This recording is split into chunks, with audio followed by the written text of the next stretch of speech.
from the World Learning in Washington, D.C. Germán Gómez is currently working as a TESOL Outreach and Development Manager for World Learning headquartered in Washington, D.C. His 19 years of experience in the field of ELT include having worked as an academic coordinator at IGA in Guatemala, an academic director and head of research and development at the Teacher Training Center in South Korea, working with teachers in the Korean public school system. Over the years, he has participated and presented in various conferences in the United States, Latin America, Europe, and South Korea, including TESOL international conferences. He has also participated in book reviews and as a freelance consultant for various publishing houses. Germán has ample experience teaching EFL to children. Welcome. All right, so good afternoon, everyone. Can you hear me well? Yes? All right, I kind of feel like it's like in security outfit here, with earpiece and everything. So if you can't hear me well, please let me know and I'll try to speak louder. Okay, so this is good. All right, so welcome to this session. Basically, it's really a great honor to be here. I really love presenting here, and it's a treat because I myself started working in a binational center many years ago. I am the product of a binational working at IGA in Guatemala City. So here I'd like to share with you some of the programs that we have at World Learning. I'm currently working for World Learning based in DC. And what I'd like to share with you today is a program that we have actually carried out in another part of the world, and knowing that fully that the context in Latin America may be different. But what we want to do with this presentation is to think about possible applications from our findings from that program and then apply them to our context. And it's basically about measuring the impact of training. So one thing about this is that there is a certain background to it, and maybe you read the description, and this presentation is going to be based on the Kirkpatrick model for evaluating training impact. This is a model that's been around for quite a few years now, but it's proven to be very, very effective and also very applicable to different contexts. Not only the education context in terms of measuring training and education, but also measuring the impact of performance in other types of fields. The second point about the background of this presentation has to do with the fact that it's based on as I mentioned, on a program that we are currently running for supervisors of the Ministry of Education of the Sultanate of Oman. It's been a 2-year process, a 2-year program. And they brought World Learning to work with supervisors from different parts of the country. And we also have experience, and the presentation will be based on experience that we have kind of taken out from working with other teachers also, and supervisors and trainers. And finally, this presentation, or the background of the presentation, has to do in many ways with presenting the results, as I mentioned, of this program, but also we want to think about possible principles that are applicable to our context. And it's really interesting. I've had the blessing of having worked with teachers in many countries, and it's incredible how similar teachers are in this field. And a lot of the issues, a lot of the concerns that come up are pretty much similar. It's just a different context. So today what we want to do is not only, I don't want to give you a lot of statistics. I'm not going to give you a bunch of stats. I want to actually talk about the program and see if we can make some connections. And if you can take a couple of pearls home to apply to your program. The audience which was marked on the presentation was for academic directors. And just very briefly, how many academic directors are there here? Yeah? Great. Okay, so if you're not an academic director, you are welcome to stay, of course. And I'm sure this will be quite applicable. Reading the program, I said to myself, this actually, I should have maybe just opened it up a little bit more for more people, a wider audience to participate. So you're welcome to be here, and I'm glad that you are here, okay?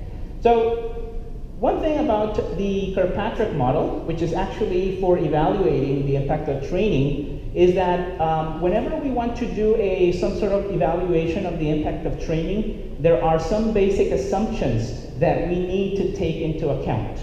And these are assumptions about the training program, assumptions about the institution, assumptions about the way that the institution sort of manages teaching staffs, the way that the institution interacts with the teaching staff, that are we need to have this as a given in order to measure impact.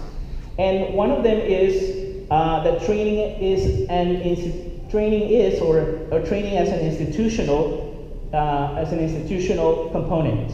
And basically what we mean by this is that we are thinking about institutions that have already an established training program, that have long-term academic goals for the training program, because there's a lot of talk about strategic planning, there's a lot of talk about sort of like business planning, and it has to do a lot with perhaps capturing numbers of students, increasing student enrollment. But there's also a component of strategic planning that must include planning of training, not only, let's say, the staff of teachers, but also administrative staff, higher level management, and program associate level. And by program associate, I mean those very, very important people who do actually the nitty-gritty of the work. And I remember as an academic director at IGA in Guatemala, I had an assistant who basically did a lot of my work. And from that perspective, training was also needed. So it's all levels.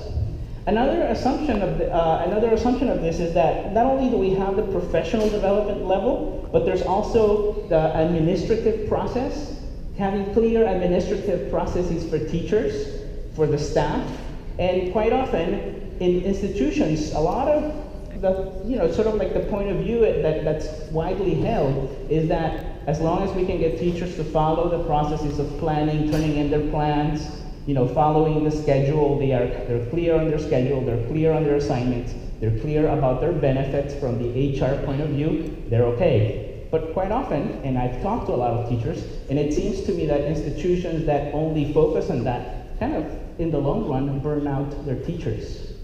Because there may not be a lot of professional development, and at the same time, there's not a lot of personal and social engagement, which is also one of the layers of managing a staff.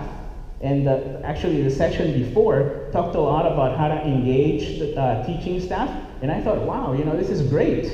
I mean, I didn't even plan it that way, but the presenter talked a little bit about this, quite a bit actually, about this particular aspect, which is important. So all of those three components will sort of blend in to provide and to create a functional quality environment. And by that I mean an environment that actually fosters growth, that fosters professional growth, and at the same time fosters the processes that teachers take and have to go through, whether administrative or academic processes.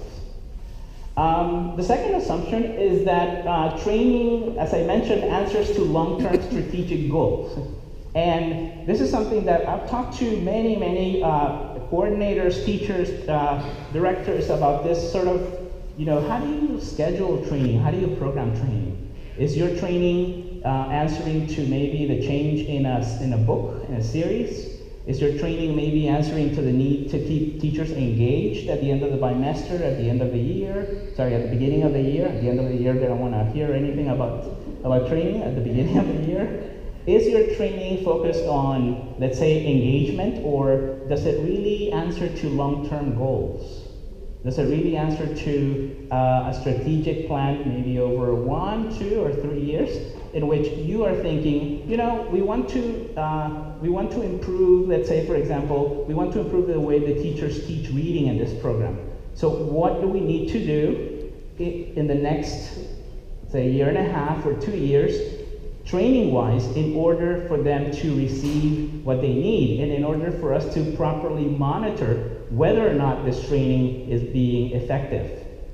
And the third one, and the third assumption, has to do with training aims at developing, or the fact that the training program aims at developing 4 key aspects. These are 4 aspects that are involved based on more experiential learning, knowledge, which is basically, how much do teachers know about methodologies, about current methodologies, about current trends in ELT. That's very important. Especially if you have a group of teachers who are sort of teachers who were not necessarily teachers to begin with, but because of their proficiency, they have jumped into teaching, and now they're part of your staff. So developing knowledge is very important. But at the same time, that knowledge and will need to somehow be focused, and that training on knowledge needs to be focused so that there is awareness risen, and that awareness, there's some sort of awareness raising among the staff. Meaning, I read a current trend and I read an article, and then I'm thinking, wow, this is really different from what I'm doing in the classroom. And then there's that sort of aha moment when I'm thinking, maybe I need to evaluate what I'm doing in the class. And beyond that, because we've had a lot of teachers like this who are very knowledgeable, they can actually lecture people on a specific topic. But the question would be, can you walk the walk? And that's actually training that will allow the development of skill. And skill meaning the practical application of knowledge in the classroom. How is this knowledge, how is this newly acquired awareness affecting practice in the classroom, or classroom habits, or the way things teachers plan or deliver lessons? And finally, there has to be also a change or work on the attitude towards a specific belief or practice. Just as a quick show of hands here, how many of you have worked with a teacher who was resistant? Okay, wow, okay. Yeah, that means you are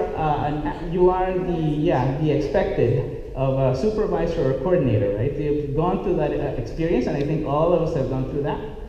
Many years ago, I worked with a teacher, and she'd been in the field for quite a few years, and she said to me, there's nothing new under the sun. And I was like, wow, So, we work with her and very much understanding, and that was her point of view. But you will find people who often or may actually resist ideas. So we also want to, the assumption here is that there's training that works on that type of sort of like working attitude. Oftentimes it's about understanding people. It's about opening up to people rather than saying, look, this is the way you're doing it. This is the way it should be done. You're missing. There's a gap here. And that's usually a quick way to build up a wall in communication. So basically, how is the program working on attitude? So those are three basic assumptions. So the assumptions would be, what are they? First one? Okay. Okay, there's the training components, yeah. Well, the second assumption? Okay, there's like a long-term sort of strategic planning for training. And the third one is this one, which actually works all of the sort of like a whole array of components when it comes to actually teaching. Okay? So having talked about that, having talked about the background of this presentation and how it's based on a program that we tried out in Oman, having talked about some of the assumptions that already need to be existing for good measurement of training to take place, now we want to address the actual measuring of training impact. And for this, I'm going to ask you for your help, okay? So to begin, I'm going to give you a few minutes, but first, what I'm going to ask you to do is just to quickly turn to the person next to you. There might be 3 of you at a table, or 2 of you at a table, or 4 of you. Just turn to that person, say hello. Are you looking at that person? Yeah? Okay. Are you looking? Okay, so ask the question. So this is the question. Are you awake? Okay, good. Okay. Okay, they're awake, okay? So with that colleague of yours, I'd like you to just discuss the following 2 questions. You don't need to go into details, just sort of like surface level. Why is measuring impact of training important in your context or your position? Thinking if you're a CEO or if you're an academic director or if you're an academic coordinator, what is the importance of measuring the impact of training? And the second question is, what are some ways in which, as a trainer, coordinator, administrator, that was a long sort of phrase, measure the impact of training in your teaching staff? Okay? I'd like to hear your own experience first, and then we'll share. Ready? Let's take 4 minutes. Is that good? Ready? 1, 2, 3, action!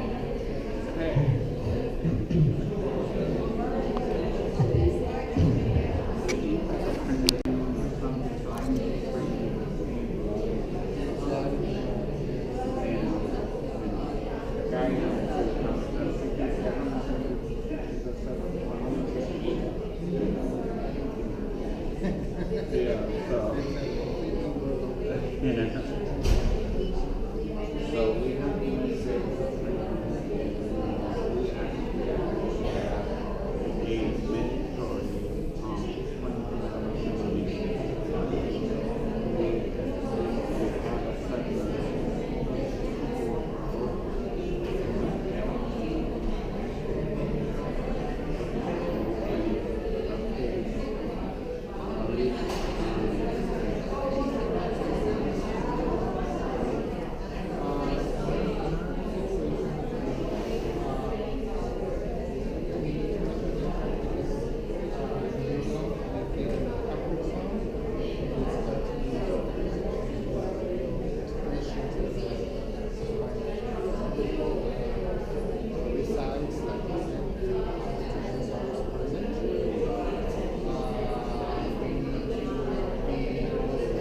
Let's take 30 more seconds, 30 seconds.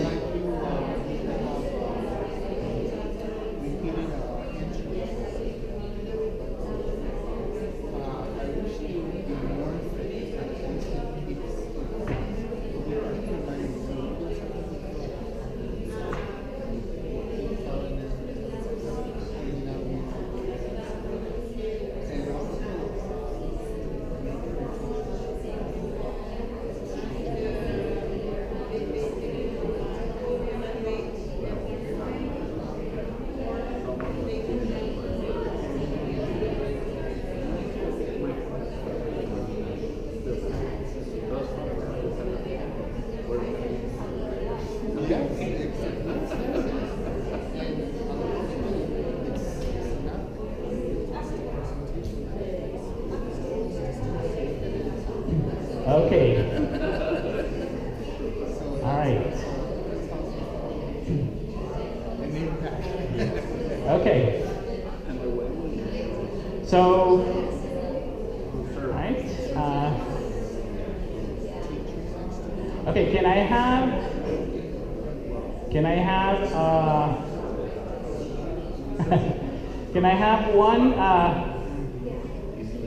have one volunteer? Okay, everyone? Can I have one volunteer to share his or her answer to the first question very briefly, very succinctly? Okay, one volunteer with a very sort of nice velvety voice that projects, you know. Thank you, Anthony. Yes. Okay. Yeah. Yeah. Okay. Okay.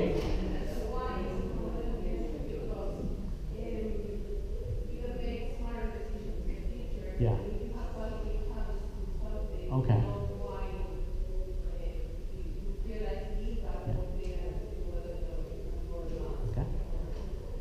So that's a really great point. There has to be a lot of decisions kind of ride on the results of measuring. And one of them is money. Yeah, where does the money go? And quite often, you know, I've seen this, and I don't know, it's sort of interesting how there seems to be sort of a distancing between the academic world and the actual financial world. Have you experienced that? Especially academic directors, yeah? And so I don't think that sort of distance should exist in a sense, but maybe we could come to terms and understand each other more. And basically measuring training programs will actually help justify a lot of the expenditures and the expenses or funds that might be allocated to training, which sometimes, when it comes to the bottom line, that's not seen. I call it sort of like Adam Smith's invisible hand. You don't see training necessarily, but in the long run, there is an effect. And just try to see an institution that does not provide training for their teachers, and you'll see the results of that. Okay?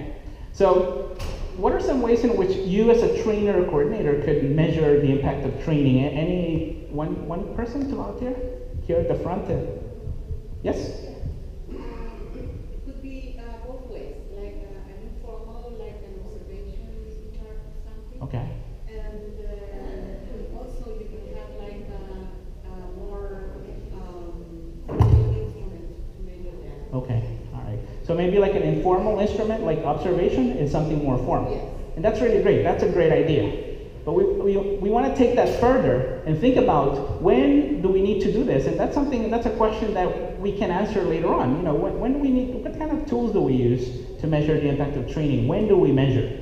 And so with that idea, and thank you for bringing that up because I think it goes directly into my next point, which is the Kirkpatrick model. So this is what I talked about at the beginning, and many of you are just saying, yeah, maybe you know it already, or you are eager to know what the Kirkpatrick model is.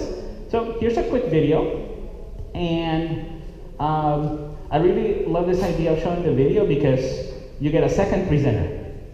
So you get two for the price of one. Yeah, so that's actually pretty cool. And so what I'd like you to do is, I'm gonna show you this video on the Kirkpatrick model, and I'm gonna give you a task. And your task is to simply write down the 4 levels of the Kirkpatrick model, okay? So you're going to write down the 4 levels of the Kirkpatrick model. Do you need to write down a big description of each level? No, just maybe even abbreviated names, because the video is quite quick, it's a minute and a few seconds. So that's what we're going to do, okay? All right, so, oh, you know, what if I suddenly forgot what we're supposed to do? I have like immediate amnesia. Can somebody help me? What do we need to do? Okay, write down the 4 levels of the Kirkpatrick model, okay? Give me a second here.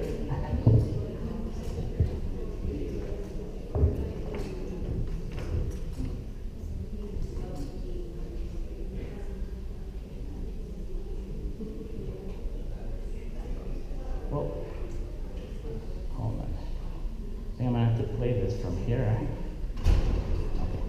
Ready?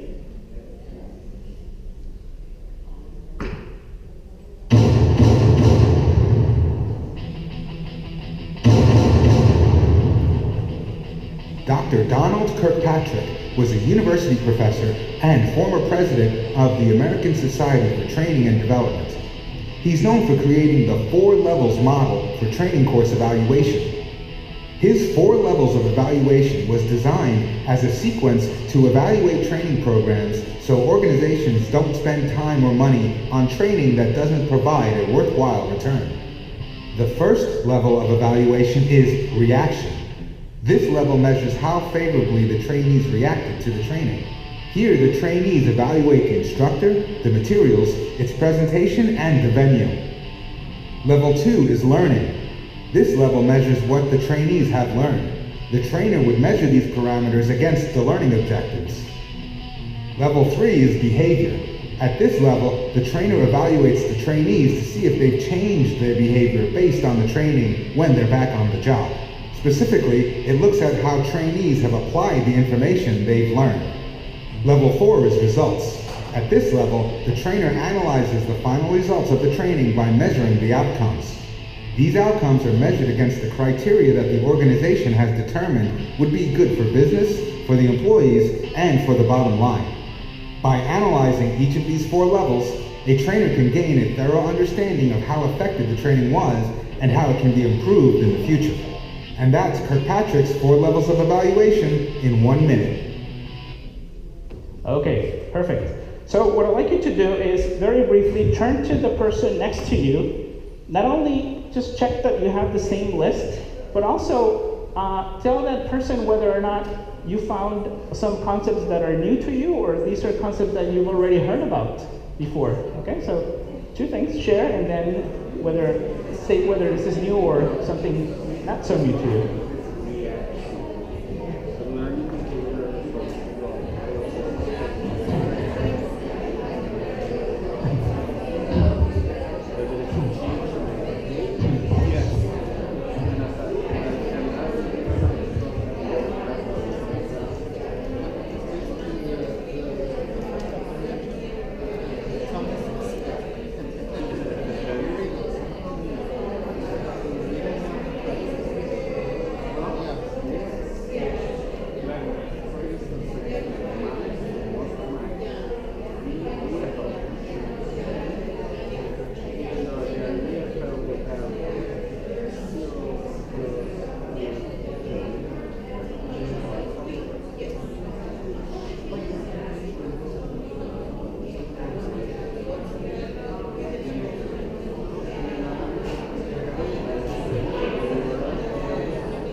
Okay. All right, so. Okay, everybody. Thank you. Thank you. Okay, thank you. Sorry to cut you off, and I'm really joyful to see that you're engaged in the conversation, but because of time, we sort of, maybe during coffee time, you can talk about it, or over dinner, or over barbecue tonight, saying, hey, how about the Kirkpatrick model, huh? Yeah. All right. So these are the 4 levels. These are the 4 levels mentioned in the Kirkpatrick model. So basically, what we wanted to do with this program, we kind of thought about the design of the program that we implemented, and it was called the Certificate to Evaluate Competency-Based Training. That was the 2-year program.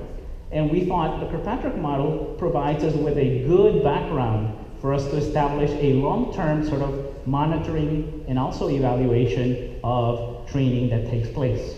So remember, I mentioned before that we needed to have long-term goals.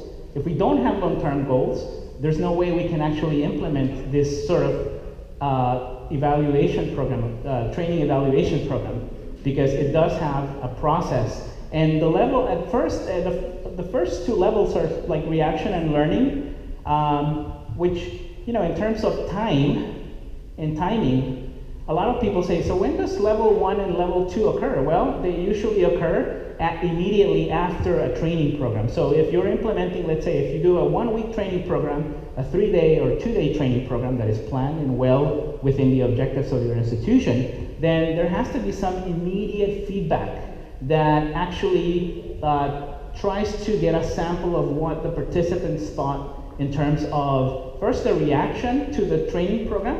And this is actually, you know, like quite detailed. You could actually ask about elements like, you know, was the room big enough for activities to be done? Was the air conditioning properly, you know, set to a good temperature? Were you provided ample time to sort of have, you know, a break? So these are like little details that we sometimes think they're sort of like administrative, but not really. You know, they actually have a big impact, may have a big impact on the perception and how the participants receive a training program.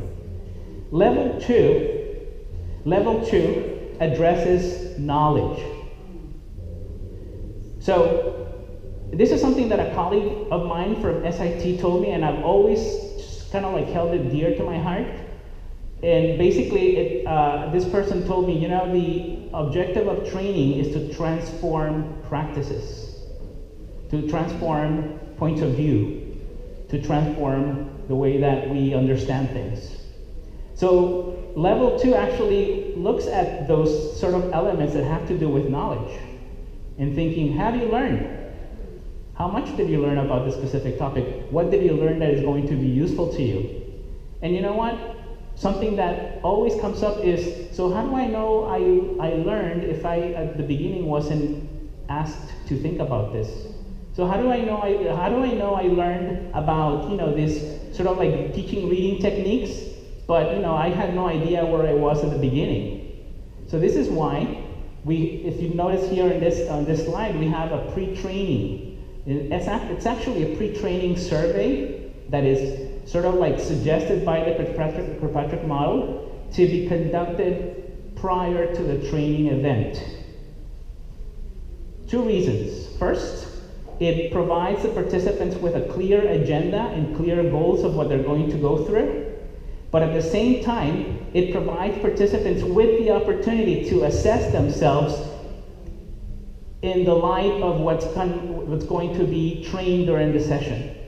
It's going to give the participants a chance to actually put themselves on a scale and say, where am I here in regards to this topic? Where's my understanding of teaching literacy? Where's my understanding of actually working with content-based learning? Where am I? And that's actually something that is quite, in a way, humane, but also it's a way of establishing fair rules for the game. We know what we're getting into, and we know what we're going to learn. Because quite often, I remember that sometimes I would look for information online, and I would just look at the title and I would click, and then I would find out that the article that I was clicking on had nothing to do with what I was looking for. I wish I could have had a better tool to sort of kind of like filter some of the material. So this actually provides that sort of prior knowledge. So when does pre-training take place? When is it? I think everybody's just kind of sleeping here now. No. when is pre-training? Okay, 1 month before. Okay, and then when do we do level 1 and level 2 evaluation?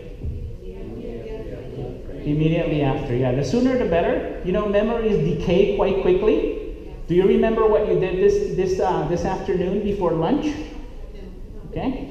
I know that by the time I get to my room, everything just kind of melts into one sort of piece. I don't remember what went on. It's just, maybe I remember that I had too much of something that I ate, okay? So then we have level 3, and level 3 is something that it's often neglected. And level 3 is actually, you know, having participants go through a training program, have them try out different sort of training experiences, and then 3 to 5 months later, going back to those participants and see whether or not they're applying that in the classroom. Going back with those teachers and to see whether or not they are applying this or what they learned in the classroom. And it can be done through informal observations, as it was mentioned before. I like the idea of sitting down with the teachers, and maybe this is not necessarily observing them, but that's really effective, but also interviewing the teachers and asking them, what's going on? How are things going? How are you applying what you learned in the training? What are some challenges that you've encountered? And then actually sitting down with supervisors, sitting down with the coordinators, with the academic director, and asking them, what have you seen? Have you seen anything differently in the way that these teachers are working after the training program? What are your impressions? So that way we have a full sort of 360 evaluation of the impact. So it's not only top-down, but it's more of a circular sort of process. We can have more information, and the more the better. And then level 4, which in many cases tends to be the most difficult level to assess, is the actual impact on results. What kind of results are we thinking about here? Any ideas? What results would be included? Let's say a year after a training program has been sort of established and finished. What are some of the results that we can look for? Or some of the things that we can sort of like use as measuring tools? Okay? I would think one definite result would be retention of the student. Okay, that's a really great result. Student retention is one of them, okay? Okay, yeah. Yes. Yeah. So you need to have some sort of mechanism that can actually go in there and measure how much the students have improved in a particular aspect that has been trained. Student retention, how are the numbers? And maybe even call in some students and say, listen, what do you like about the class? Have you seen the teacher actually, when the teacher does conversation classes, what do you like about it? What makes you feel engaged? What makes you feel, that this is sort of a meaningful process for you? And that's actually, in most research, level 4 is one of the most difficult aspects to measure, because it does require to have a whole mechanism. You might have a customer service department that collects a lot of information. How is that information going to be siphoned onto the academic director, to the coordinators? How is that information going to be funneled into, let's say, the general director's office, so that the information is circular, and in a way you're measuring not only the impact in the classroom, but everybody who has a stake in that impact is informed. And that's something that, working with different institutions and talking about this is something that's more difficult, because it requires a mechanism that already sort of feeds out information. It's data collection. Here are some examples of what we call data collection tools for level 1 and 2. We can have surveys or direct questionnaires or even interviewing particular participants after a training program. So we can ask both about, let's say, logistical aspects, but also administrative matters, but also about their learning, what they learned. For level 2, we can also have surveys months later. Somebody mentioned classroom observation, and I mentioned also interviews. And usually if you can put together a rubric for those interviews, that's even better. Because the ultimate outcome of an interview is not going to be, I talked to a teacher and he or she said things are well. And that's really not a good outcome of an interview. It would be better to say, look, this teacher now stated that her students have improved their scores, or she's seeing a lot of two of the struggling students who have actually, are actually doing better now because of specific things that he or she is doing in the classroom. So the more specific, the better. In level that should be 3 in the middle. This is a lesson for me, do not work late at night, okay? So this one in the middle should be level 3. And the last one is level 4. Maybe one of them could be customer satisfaction results and manager surveys, okay? Talk to the managers, ask them what's going on, what they have seen in the staff, and ask them whether or not what the teachers have been trained on is really useful. Sometimes we may actually go into this pitfall of thinking, oh, I need to engage, I need to fill out 2 weeks of training or 1 week of training. Let's get some training here from maybe, we have an institution, another institution is offering training, we can have them go through this, oh, that sounds like a great idea, but we really haven't taken time to think about what is it that the teachers really need. And based on observation, what is it that the teachers will benefit from and will help them to do better with their students, okay? As I mentioned, we tried this program. It's a 2-year program and with the Sultanate of Oman. I like to say Oman because the Sultanate is kind of such a long title for the Republic, but actually it's a 2-year program and it's got a few layers. And I'll just read them to you. I'm sorry about the font there. It looked good on the screen, but obviously not on what's projected. The first course had to do with training the trainers course. So we were giving a group of Oman Ministry of Education supervisors and trainers, and we trained them to become trainers because that's the idea. They're going to train and then they're going to evaluate their own impact, the impact of their training. So that's the bottom sort of layer.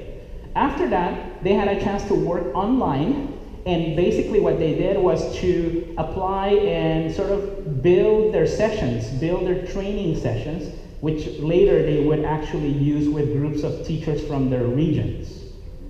And the next level, they went on face-to-face segment, and basically this face-to-face segment had to do with a five-day course on the Kirkpatrick model and how to develop data collection tools, which included how to develop surveys, how to develop interviews. Even in testing, sometimes we need to actually sort of think, how am I going to create this item? Is this item really ambiguous? Is it really clear? That's the sort of work that these teachers, or these supervisors did during the face-to-face. And finally, they applied what they learned. So basically, they trained groups of teachers, and they evaluated over a year period what the impact of their training was. So they had to develop 2 full batteries of data collection tools for level 1, level 2, level 3, and level 4 that they're Kirkpatrick model. That's a 2-year process. And so some of the results, one of the questions, and this is a level 3, an example of a level 3 question. The question is, how much do you feel you have applied what you have learned from the C1 course? And this is the first Cycle 1 training, and this is actually created by one of the supervisors. And notice the percentage there, it says what? Very much so, 50%, and not much, and 25%, what is it, mostly? So I would be thinking, wow, I'm shooting more for a 75%, mostly or very much so. Wouldn't you? I mean, yeah? And so if I look at this question alone, I'm thinking, wow, maybe they didn't take away anything. Or maybe they found it not to be relevant. But then when we go to the second question, how far did you get the needed support from your school to transfer your learning into practice? Notice that a great percentage said that somewhat sufficient. 87%, 87.5 said, oh, we have somewhat sufficient support from the institution to apply what we learned. I lived in South Korea for 2 years working for the Ministry of Education there, and that was one of the biggest obstacles that teachers found after training. They would go to these really wonderful training programs, taught them how to teach English in English, which is a big issue in South Korea. You would think that there's a lot of bilingual people, but no, that's a big issue. A lot of teachers who do not teach English in English. They would go through these programs, they would learn about communicative language teaching, they would be so enthusiastic to go back to the class, and they actually applied a lot of what they learned in the classroom, and then their supervisor said, look, there's too much noise in the classroom. You need the kids to be sitting down and paying attention to you because you are the authority, and this is promoting somewhat of anarchy and chaos in the classroom. When in fact, and I almost had a heart attack when I heard that, I went going into coma actually, thinking, well, that's part of language teaching, but there's a lack of understanding between what the supervisors expect and the actual training. And that's because maybe at the beginning the goals were not set together and the expectations were not set together. This is another example of a data collection tool that one of the supervisors designed, which is basically, it's just a rating. For example, it says using techniques of teaching literacy to C1, and then it's a yes response, not so sure, no response, and this was actually, their own assessing themselves, and then a rating that was used post the training. So it's the same thing, but now after having gone through training, and some of their answers actually changed. If you notice here, we have 8 in the middle, not sure at the beginning. First, number 1, they said, oh, I'm not sure about using techniques to teach literacy to C1. But after the training, 100% of them said, oh yeah, I am, this is actually more clear to me. So it's sort of saying, hey, I went through training and it affected me. That's an initial reaction. I'm gonna skip this for lack of time, but if you have any questions, maybe you can approach me. These are some findings from the program. 93 of participating supervisors did not currently use data collection tools to measure impact of training. This was a concept that was completely foreign to them. It was alien to them. What do you mean? We need to go back 3 months later and a year later to see what the impact of that training was? Well, I just wanted to keep them engaged, learn a few activities, learn games, have fun. We're not talking about engagement. We want to get our teaching staff to actually get to the level of mastery. Engagement, I could actually have done it here by bringing in some really cool music and tap dance for you, or tap dance for you. I don't know if I would have engaged you well, but mastery goes beyond that. It's actually having teachers apply things in the classroom, apply what they learn, and measuring it. Another finding is that 65 of the participating supervisors found that the institutional environment was favorable for changes in work performance due to training. The one that I showed you, which said, I didn't get a lot of support, that was one particular region. But overall, many of them said, yeah, we get support. Yeah, it's 65% of them. I would say 100% of them should get support from their institutions. But again, there's lack of understanding quite often. Also, level 3 data collection demonstrated that 76% of trainees applied at least 3 learning points to their teaching practice. So, this is, we got a program with 20 objectives. Go back to those teachers later, 3 months, 6 months later, and ask them which of these objectives are actually a reality in your teaching. Which of these objectives are actually something that we could observe very, very concretely in your lessons and in your teaching practices or your views of teaching.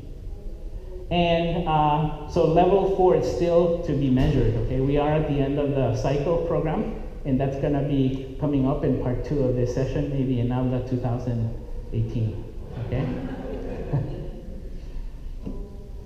One thing about this is that we need to keep in mind that quite often we have what I call, what it's called in terms of economic terms, asymmetric information, which means, when you go to the bank, you're asking maybe for a loan for a home. The bank will give you the money, but you don't know all the interest rates necessarily that come behind all the, rates related to risk, the rates related to, possible other factors you have. Sometimes we have no idea. I have no idea. I'm terrible with that. I just like to get the loan. And that's asymmetric information. We have an expert on one side that has information that the other sort of neophyte does not have. And that's something that leads to, if we transfer it to training, that's going to lead to failure in a lot of programs, because we might have, let's say, an expert who is in charge of the program who has this sort of view out his or her window. We all have thinking of windows as a perspective of life and what we see, our vision. And we may have a group of teachers or a training program that has a different sort of view. These two are quite different, aren't they? We have ocean versus mountainside. And with the Kirkpatrick model, what we want to do is, from the very beginning, when a training program is conceived, let us work together to have common goals and then measure those goals. That's going to be the standardizing factor. I'd like you to take 1 minute, 2 minutes individually, and to finish this session, what is one pearl that you are taking from the session? So one pearl that I am taking is the fact that many of you already knew a lot of these data collection tools based on what I heard you talk about. And the second picture, what do you see in the second picture? It's a rock, yeah. That's actually a diamond that's in the rough. What does that mean? That means it needs to be what? Polished. So based on this session, what is one pearl that you're taking away from the session, and what is one diamond that you still think, well, that's still in the rough, I need to work on that? I'm going to give you, how about a couple of minutes, 2 minutes, to individually jot down your ideas, okay?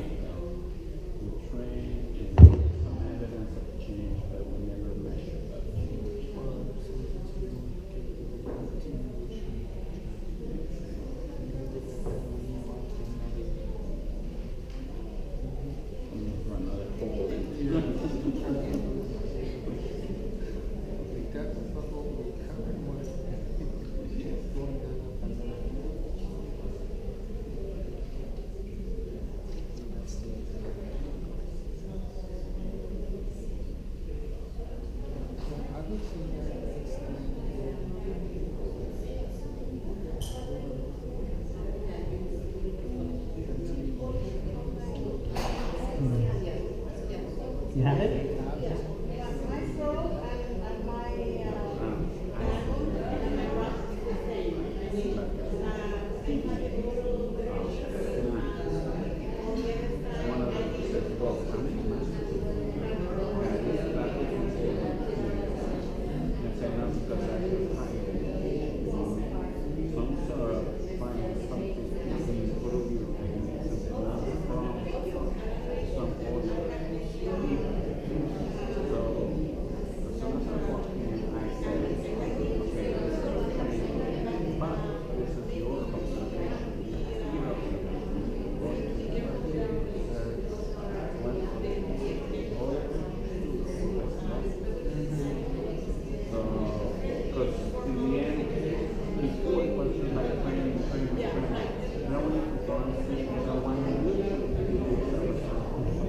Okay. All right. Okay. So I'm going to ask you a favor here. All right. Take 2 minutes. Share your pearl and diamond. Okay. And diamond and the rock. What are they? 2 minutes. Okay. Have you shared? Okay. Okay.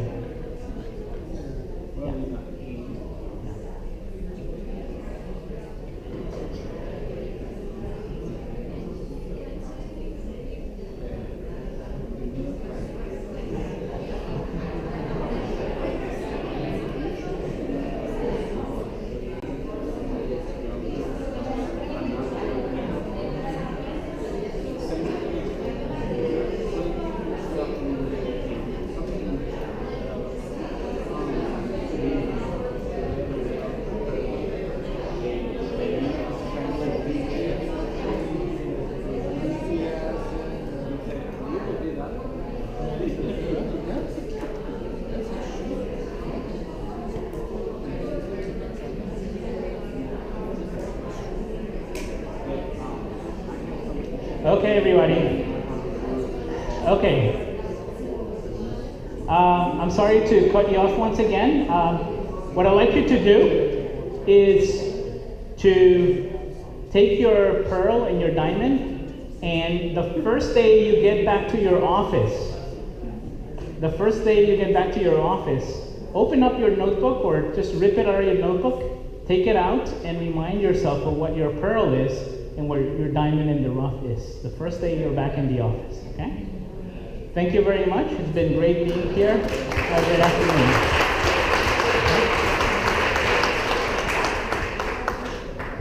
Germán, on behalf of Habla, we would like to thank you for this diploma and this beautiful plaque from Latin. Thank you. Thank you so much. Okay. Bye, everybody. I love this. You know, I grew up in the border in Mexico and it's Spanish. Oh, that's right. Yeah, I do. Just one quick announcement. If you like the presentation, I would be very happy to share it with you. My email is on the program next to my sort of weird face. That's an approximation of me. And send me a quick email and I can send you an article and my presentation. I'll be happy to share it, okay?